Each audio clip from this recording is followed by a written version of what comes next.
Querido Jesus, lerei agora as páginas da tua vida, que elas me levem a te amar cada vez mais e que tuas palavras firam o meu coração e me levem a mudar de vida.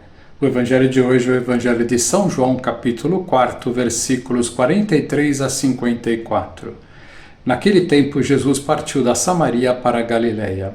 O próprio Jesus tinha declarado que um profeta não é honrado na sua própria terra.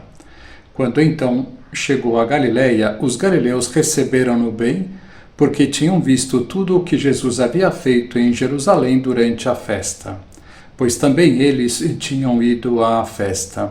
Assim, Jesus voltou para Caná da Galileia, onde havia transformado a água em vinho. Havia em Cafarnaum um funcionário do rei que tinha um filho doente. Ouviu dizer que Jesus tinha vindo da Judeia para a Galileia. Ele saiu ao seu encontro e pediu-lhe que fosse a Cafarnaum curar seu filho que estava morrendo. Jesus disse-lhe: "Se não virdes sinais e prodígios, não acreditais." O funcionário do rei disse: "Senhor, desce antes que meu filho morra." Jesus lhe disse: "Podes ir, teu filho está vivo." O homem acreditou na palavra de Jesus e foi embora. Enquanto descia para Cafarnaum, seus empregados foram ao seu encontro dizendo que o seu filho estava vivo. O funcionário perguntou a que horas o menino tinha melhorado. Eles responderam: "A febre desapareceu ontem pela 1 da tarde." O pai verificou que tinha sido exatamente na mesma hora em que Jesus lhe havia dito: "Teu filho está vivo." Então ele abraçou a fé juntamente com toda a sua família. Esse foi o segundo sinal de Jesus. Realizou-o quando voltou da Judeia para a Galileia.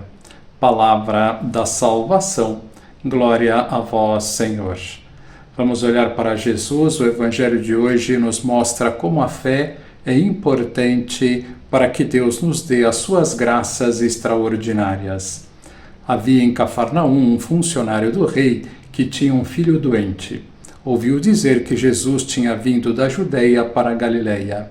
Ele saiu ao seu encontro e pediu-lhe que fosse a Cafarnaum curar seu filho que estava morrendo.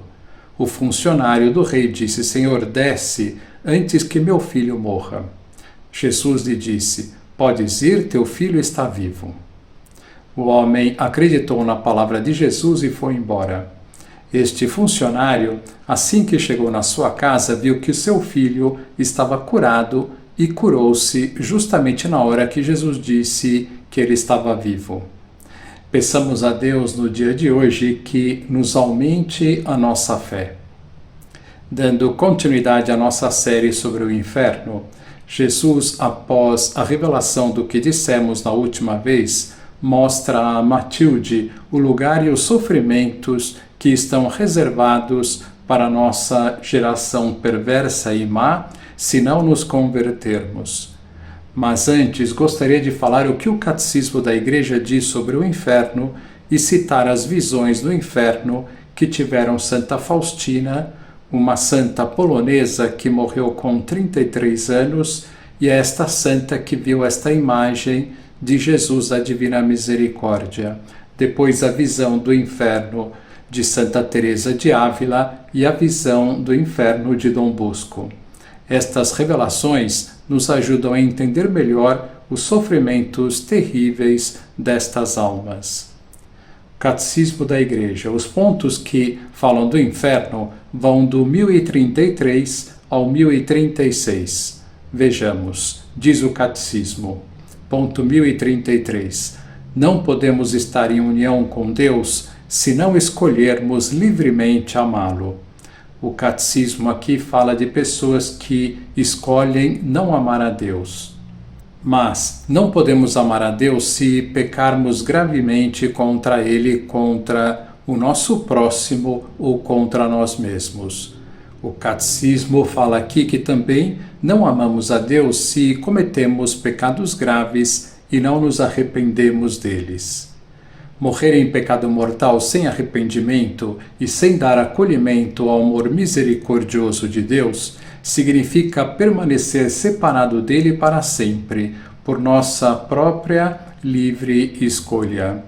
E é este estado de autoexclusão definitiva da comunhão com Deus e com os bem-aventurados que se designa pela palavra inferno. O catecismo nos fala que a autoexclusão de Deus é um ato livre da nossa vontade. Ponto 1034.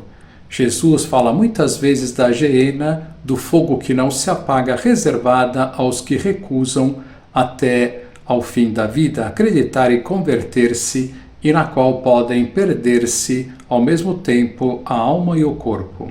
Jesus anuncia em termos muito severos que enviará os seus anjos que tirarão do seu reino todos os que praticaram a iniquidade e hão de lançá-los na fornalha ardente. E sobre eles pronunciará a sentença: afastai-vos de mim, malditos, para o fogo eterno. Ponto 1035. A doutrina da Igreja afirma a existência do inferno e a sua eternidade.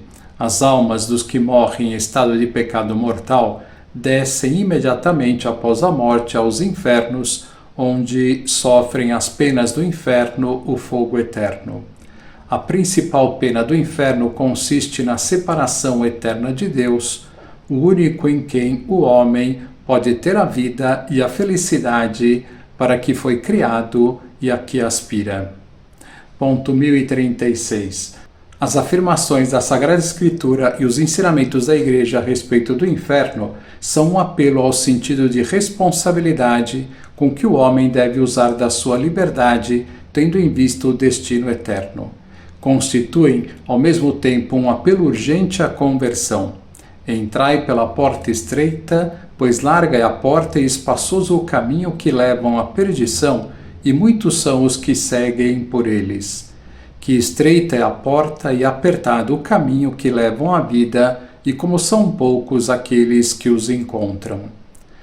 Como não sabemos o dia nem a hora, é preciso que, segundo a recomendação do Senhor, vigiemos continuamente a fim de que, no termo da nossa vida terrena, que é só uma, mereçamos entrar com Ele para o banquete de núpcias e ser contados entre os benditos, e não sejamos lançados como servos maus e preguiçosos no fogo eterno, nas trevas exteriores, onde haverá choro e ranger de dentes. A Igreja nos ensina que, no inferno, experimentam-se duas penas, a pena de dano e a pena de sentido, que tem o fogo como seu paradigma. A pena de dano é a que sofrem as almas por serem privadas da visão de Deus. Não verá Deus, cuja beleza infinita e bondade suprema as almas compreendem de modo tão claro e nítido na hora da morte, leva as almas dos condenados a sentirem um martírio mais insuportável do que todos os tormentos que possa padecer. São Tomás de Aquino, tratando da pena de dano, confirmava esta verdade dizendo ser mais insuportável, maior e mais terrível que a pena de sentido. Aqui neste mundo, o apego às coisas da terra faz com que muitas vezes nos esqueçamos de Deus e vivamos sem sentir e nem imaginar o que seja estar separado de Deus. Sentir um ímpeto de ir para Deus sem o poder satisfazer, isto de Santa Catarina de Gênova, é o maior sofrimento que se possa imaginar. É propriamente o inferno. Este estado é um estado de morte, uma angústia inenarrável. Sabeis o que é o suplício de quem está sufocado e não pode respirar? Que horror! A alma está como sufocada, não pode respirar.